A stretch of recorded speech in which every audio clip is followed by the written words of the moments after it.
Tonight on the Pioneer Sideline, new year, new struggles. What off-court issue is hurting the men's basketball team?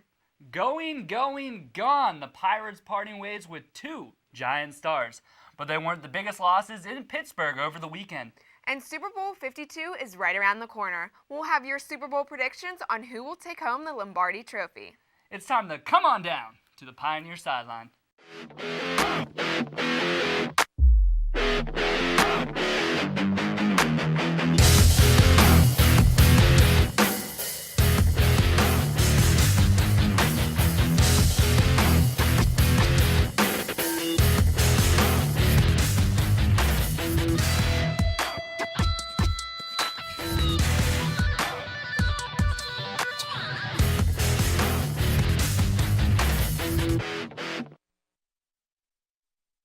Good evening and welcome to another semester of the Pioneer Sideline, the longest running show on UView. I'm Sarah Maculin. And I'm Mike Turk. Sarah, it's so good to be back. However, 2018 has so far been one of the toughest New Year's in quite some time for Pittsburgh sports fans.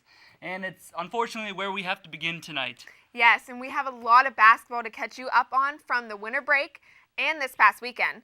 But the Pittsburgh Pirates and Steelers stole headlines around the country with some major losses as we return from break. One team losing its season, the other losing its face. We turn now to Allison Schubert for the details. Thanks, Mike and Sarah. The Pittsburgh Penguins are back at PPG Paints Arena tonight following a 3-game trip out west. The Pens went to Anaheim on a 4-game winning streak, but the Ducks stopped them in their tracks. They went 1-1 in the games that followed. Goaltender Matt Murray was absent from the trip, though, as Murray's dad James passed away on Wednesday afternoon, so he took the time off to spend time with his family. So the Pens called up goaltender Casey DeSmith, who had his first career NHL start Thursday against the Los Angeles Kings. DeSmith made 30 saves, leading him to his first NHL win. The Pens return home tonight to host the Carolina Hurricanes, who have defeated the Pens twice this year. From there, the Minnesota Wild come to town Thursday with a special appearance from everyone's favorite weatherman, Punxsutawney Phil. Back in Heinz Field, the Steelers aren't the only ones that are done. After 6 years, offensive coordinator Todd Haley was relieved of his duties with the Black and Gold. Quarterback coach Randy Fitchner was promoted to offensive coordinator. Haley still plans on sticking with football, though, and has accepted a position with the Cleveland Browns as their offensive coordinator. Speaking of people leaving the Steel City, Josh Harrison wants out. The Pirates' second baseman issued a statement last Tuesday to The Athletic saying that if the Pirates don't intend on making a playoff run in 2018 or 2019, it would be, quote, better for all involved if he were traded. The Yankees, Mets, and Brewers have already shown interest in Jay Hay, although a move has not yet been made. Now, Allison, whenever the Penguins go out to that West Coast, they tend to come back. They look a little rusty whenever they come back to PPG. How do you think they'll respond after this West Coast trip? Well, like you said, Mike, they tend to come back a little bit sluggish when they come back home, but they've been 6-3 so far in 2018, so hopefully that can give them the momentum they need to defeat the Hurricanes and then take it from there. All right, thank you so much, Allison, for that report. Coming back to break. It's back to school for the men's and women's basketball teams after the winter break. But school is the very thing keeping some of Point Park's top producers out of the lineup. We'll take a look at where the teams stand as they begin the home stretch of the season. We'll be right back.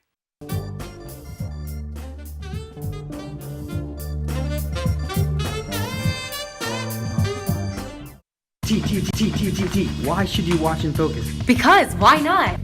Turk. Why should you watch and focus? Because I produce it. Welcome to In Focus. Hello. This is so we don't run out of time. Put up a goal just because it. In a little bit closer, please. Let me bring this in. Yeah. I wanted to do a game. Oh. So Game time. All right, game over. Yay. Oh, wow. Did we get that? There he is. Why do you watch and focus? Because in focus is great. Chris! Game time! Game time! It's not game time. It's a promo. Start your morning with us. I'm your host, Jess Paterchek. And I'm your host, Alex Groves. Good morning and welcome to another episode That is what of happened at the Daybreak. I'm your cathedral. host, WPXI, the state wants to take $357 million out of a trust fund that Some is of that typically wintry mixed stuff could get me. I care for you. Go, what up? The diva himself. Only on Daybreak. 55% of all U.S. multiracial adults have been subjected to racial slurs or jokes. Where were you born? Being smart, pale, to Filipino, to go back to Mexico. There goes that black boy over there. You like fried chicken because you're light skinned. You are a cop. You think that you're better than us. The N-word. They're good at jumping or climbing. Border hopper, made taco, English your second language. Where's your green card? Cut the jokes, stop the stereotypes.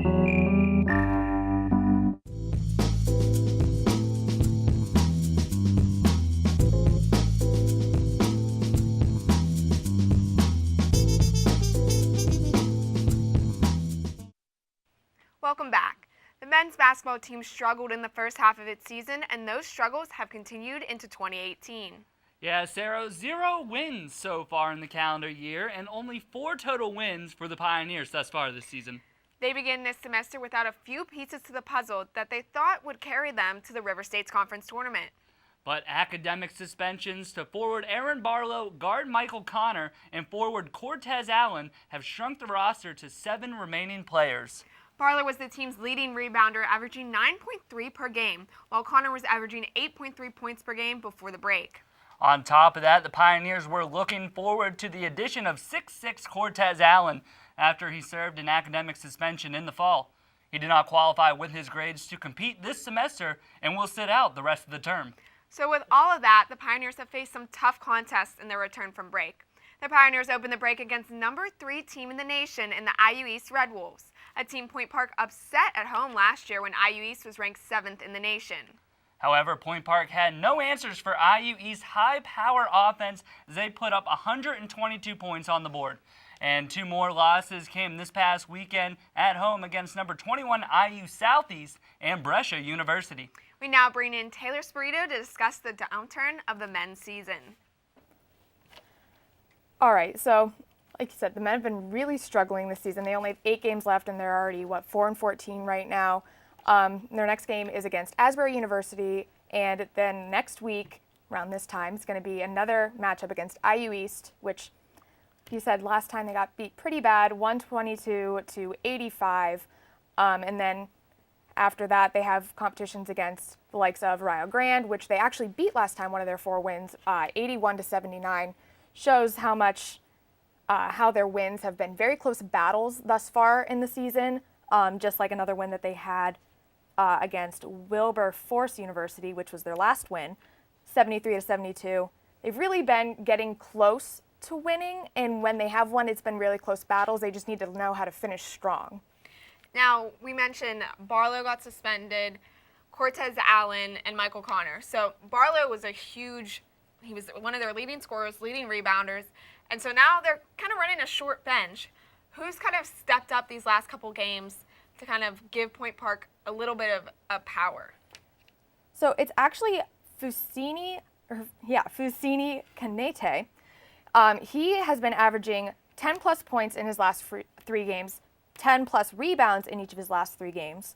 So he's really been stepping up with those big names gone due to the probation. He's really going to be a force to reckon with and someone to keep an eye on with these next few games coming up.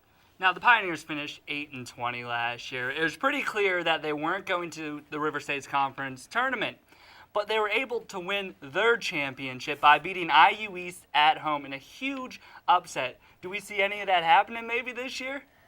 If they can get their heads on straight, then maybe. I mean, you always like the underdog stories, and you would like to see that happen, but as of the way that they're playing right now, I really don't see that happening. Like you said, it was an upset, so maybe they'll pull it off again, but I don't really see that happening, unfortunately. Now, do you think, one last question for you, Taylor, they're running, like I said, a short bench, only 7 players due to the suspensions and an injury or 2. Now, a lot of young freshmen, sophomores are getting some playing time, so do you think this is going to help them come next season? Oh, definitely. Just being put into those leadership roles with all those people out due to academic probation, it's going to give them confidence going forward and really improve their leadership skills when the next recruit group comes in. And it's just really going to help them with their mentality and maybe getting those close wins even further away, further difference between the scores, or those games that have come really close but they've lost, just getting that step up. Awesome. Well, the women also had a tough task ahead of them as they returned from break against IU East, a team that features one of the top players in the nation, 2017 River State's Conference Player of the Year, Tia King. And in that game, the Pioneers saw their 4-game conference win streak come to an end. And what happens when a win streak comes to an end? You start another one, as Point Park picked up 2 big wins this past weekend as they battled IU Southeast and Brescia University. Kira Fry joins us in studio now to discuss the women's recent success. Thanks for joining us, Kira. Thanks. So the women, they had that 4-game conference winning streak going, and then they kind of suffered a loss that I know they wish they would rather have back. But then this weekend they did really well. They picked up 2 wins. What do you think's the reasoning behind what's clicking on all cylinders for Point Park? I would definitely say that they came in with a stronger defense this past weekend because against IU East, it was rough. They had a lot of turnovers. They had significantly less this game. And they also did better with getting rebounds because you didn't see a lot of that in the game against IU East. But against IU Southeast and against Brescia, there was definitely more girls going for the ball on the rebounds, especially Sam Weir. She had double digits in rebounds against Brescia, and I believe it was 8 against IU Southeast. So I think that was definitely something that contributed to them doing better this past weekend than before. Now, this team was plagued with injuries towards the end of last year. They came so close to making that River State's conference tournament, but just fell short in the last weekend of the season. Now, it's looking pretty good for them right now. How can they make sure the wheels don't fall off the wagon this time come home stretch of the season? I would say definitely just keep working on their defense. And it was also nice because over the weekend you saw a lot of the girls who had previously just stayed on the bench actually get into the game. And I think that helped give the girls that are used to playing most of the time a little bit of a break, so they were stronger when they were in. So I think if they give those girls more experience and they continue to improve, then that could be a big part of them doing even better as the season continues. And one last question. You mentioned more girls getting in, more playing time. That's giving some players, some of the major key players, a break. But one thing we saw on the weekend in that Brescia game, Point Park shot the 3 a lot. And that's typically not their game. They have Bailey Bulika underneath and Sam Weir, and they typically like to dish it in. So do you see that kind of going more like with the 3, or do you see them kind of sticking back to in the paint in the game they know? I would like to see them shooting the 3s more often. I don't know if that's always going to happen, but this past weekend in both of those games were the most 3-pointers that the girls have shot all season. So I would like to see that continue because they were doing well with it. So Thank you so much for the coverage, Kara. We really appreciate it. Coming up next, the Point Park track and field team began its season on a high note at Youngstown State University. And we're down to the final 2 teams in the NFL playoffs. The Philadelphia Eagles are the only team who stands in the way of the Patriots' 6th Super Bowl. Who will win the big game? We'll debate coming up. Don't go anywhere.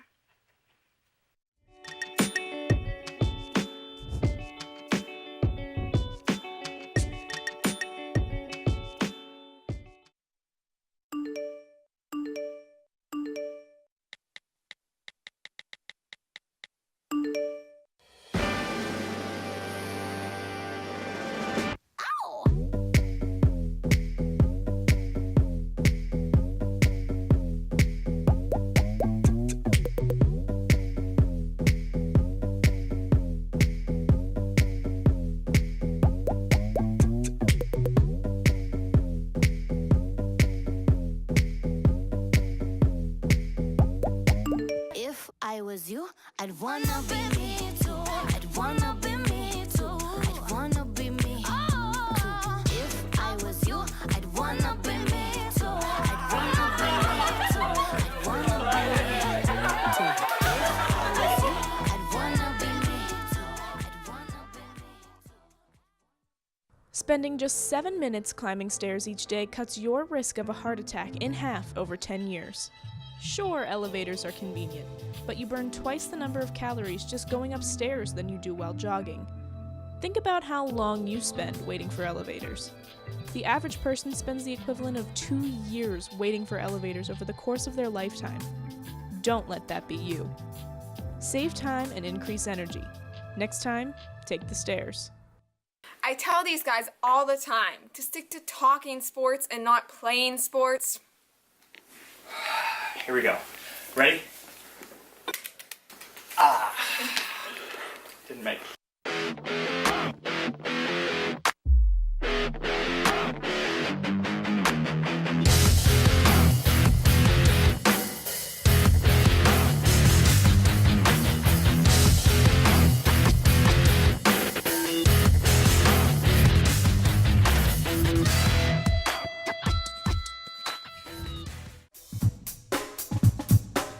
Welcome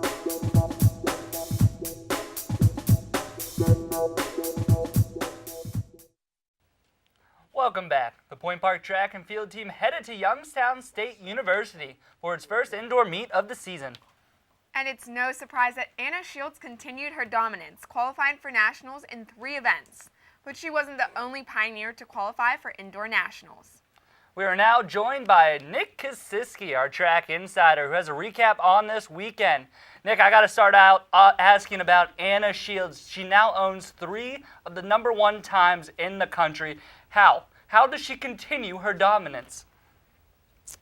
Anna Shields, she just continues to impress. I mean, she's that runner that even when she doesn't PR, it looks like she PR'd. She just has that speed about her, and yes, right now, she is ranked #1 in the 800, the mile, and the 1,000 meter. So Nick, Anna Shields wasn't the only one to qualify this weekend. So who else stood out to you? Well, on the men's side, Sean Berry needed 1.9 meters to qualify for nationals in the high jump, and he got 1.98 meters, so he will be going to nationals. On the women's side, Ana Benitez, she needed 11.1 meters in the triple jump, and she jumped an 11.63, so she will also be going to nationals. Both Sean Berry and Ana Benitez will be joining Dry Davis and Anna Shields for the indoor nationals. Now, it sounds like it's a pretty strong start to the season. How is this setting the tone for the rest of the season? How do you think the team's going to fare? The rest of the season, honestly, everyone's on that quest for nationals. 2 people to really look out for, Xavier Stevens and Malcolm Harris. Both are not even seconds away, literally 0.0 seconds away. So definitely look out for them. But everyone's trying to go nationals, and honestly, I think everyone can. Anything's possible. We're a hard-working, dedicated team. So let's see what happens. Thanks, Nick. We now turn things over to Aaron Becker, who has the latest news in national sports. Aaron? Thanks, guys. Well, Tom Brady and the New England Patriots did it again. And Brady even did it with stitches in his throwing hand and without his biggest playmaker, Rob Gronkowski. The Jacksonville Jaguars went into Foxborough confident after defeating the Steelers last week in Pittsburgh. The Jaguars led 20-10 with less than 9 minutes left in the game, but the Patriots fed off of Jaguars penalties and 2 Danny Amendola touchdowns late in the fourth quarter to complete the comeback, 24-20. It was the Jaguars' first loss when not turning the football over all season. The Patriots will now travel to Minnesota for Super Bowl 52 as they look to repeat as Super Bowl champions, which would be a league-tying 6 Super Bowl victories with the Pittsburgh Steelers. In the NFC, the Philadelphia Eagles flew high in a dominant 38-7 win over the Minnesota Vikings. The Eagles have been seen as the underdogs ever since they lost Carson Wentz to a torn ACL in Week 14. But backup quarterback Nick Foles was almost flawless, throwing for 352 yards and 3 touchdowns in the win. The Eagles' defense even forced 3 Case Keenum turnovers, as the Vikings will now have to watch 2 other teams play for the Super Bowl title in their own home stadium. However, the Eagles will continue to be the underdogs as they'll take on the defending Super Bowl champions on February 4th. And the Eagles will be trying to get their first ever Lombardi Trophy. Now, Aaron, in the Patriots game, Rob Gronkowski ran out with a concussion. Now, no word has been released yet whether he's going to play or not, but if he doesn't play, how much of an impact can this have in the game? Gronkowski is a very, very big target for Brady. He's arguably his favorite target and biggest playmaker for that offense. But you looked what the Patriots did in the second half. After losing Gronkowski in the first half, the Patriots ended up coming back and actually doing more offensively in the second half. The Patriots are always big on the next man up and just do your job. Bill Belichick, the head coach, really says that a lot for that team. So I don't think it's going to have a big deal, but I also do think Rob Gronkowski will be playing in Super Bowl 52. Thank you, Aaron. Coming up next, it's time to embrace the debate with the case of the week. The Super Bowl is set. Patriots versus Eagles. The real question is, who will be going to Disney World this year? Our reporters debate after the break.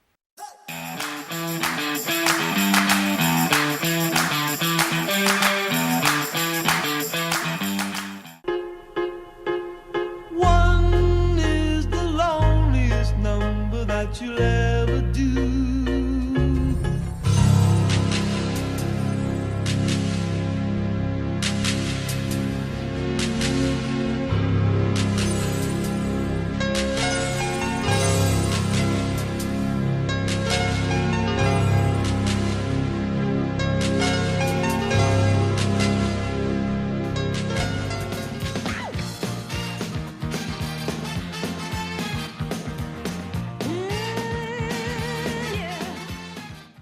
What's one word to describe CAB? Welcoming.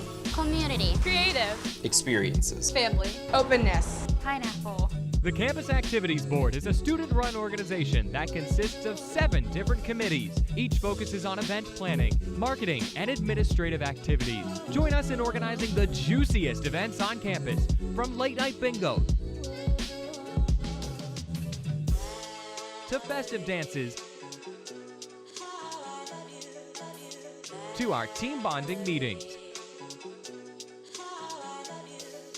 Follow us on Twitter and Instagram at Point Park Cap, or like us on Facebook at Campus Activities Board at Point Park University. Good evening and welcome to Newsnight. I'm Josh Troop alongside Jess Paterchak. Defending his decision to kick out 15 Cuban diplomats from the United States. Thanks, Allison. Fitness on Demand has returned to Point Park. Residents fear that Mount Agung will have a repeat of 1963's eruption. 2-star NFL quarterbacks made the headlines this week after wrapping up. Thank you so much for joining us this evening. That's your news tonight. For Nick Tomarello, I'm Alex Grubbs. Have a great night.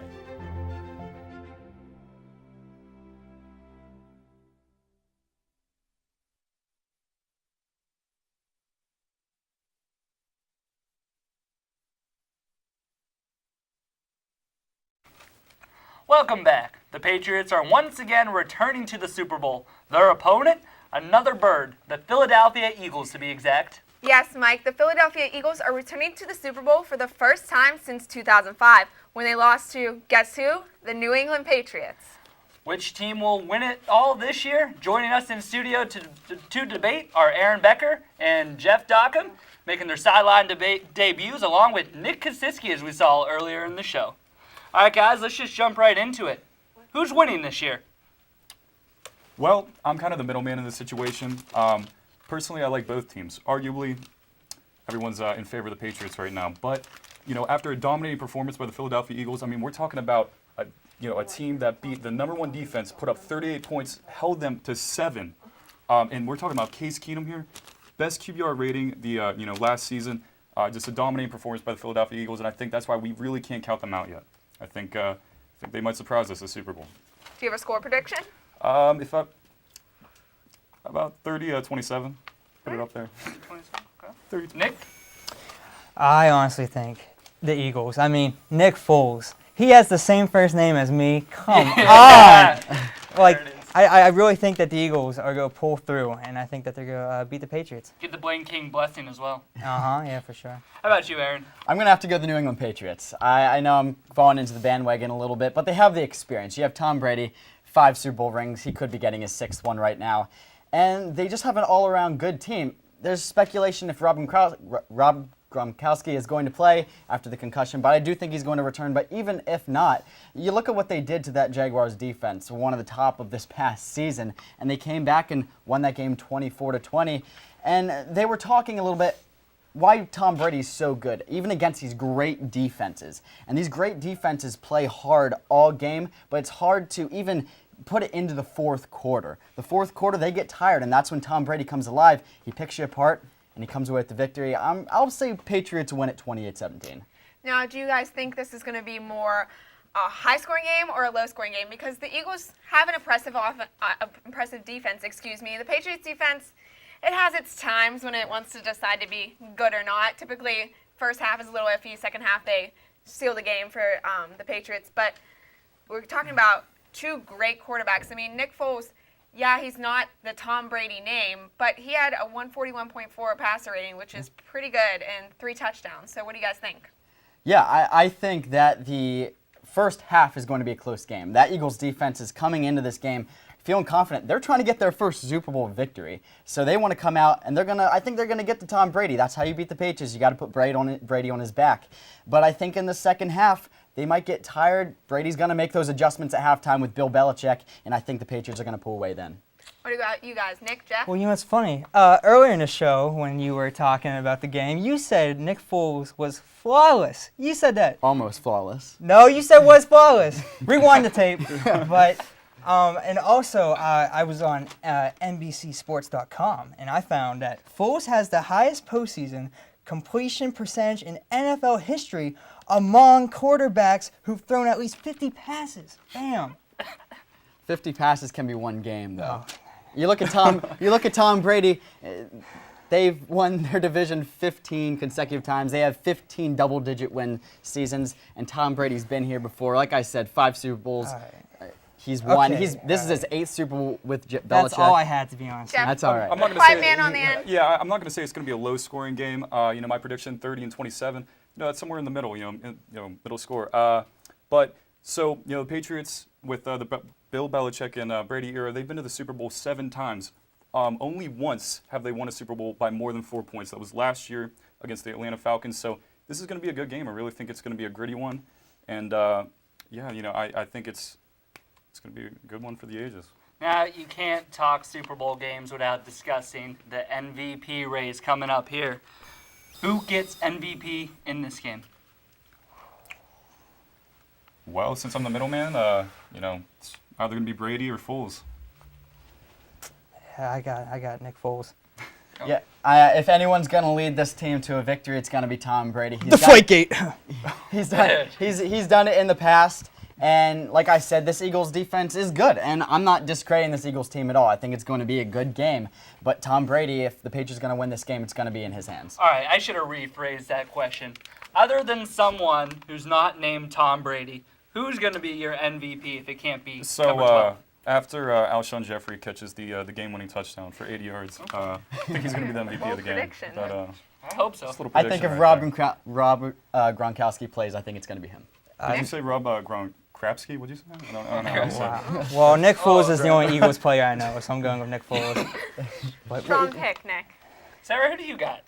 I think the Patriots are going to win. I just think there's going to be too much hype for the Eagles. I think that was one of the problems for the Jaguars coming in. They doing a lot of smack talk before the game, and the Patriots and Bill Belichick, that's not their way of doing things. So I think it kind of outlived the hype, and so, as Paul Daniels would say. So I think the Patriots are going to come out. I think it's going to be, like Jeff mentioned, first quarter, I think the Eagles are going to come out strong. They're going to hold the Patriots here, but I think in the end, in the second half, the Patriots are just going to take over. Yeah, I'm on the same boat with you. I thought Jacksonville was the best chance to knock down Tom Brady and Bill Belichick up there. So, last decision to make. Who wins the debate for tonight?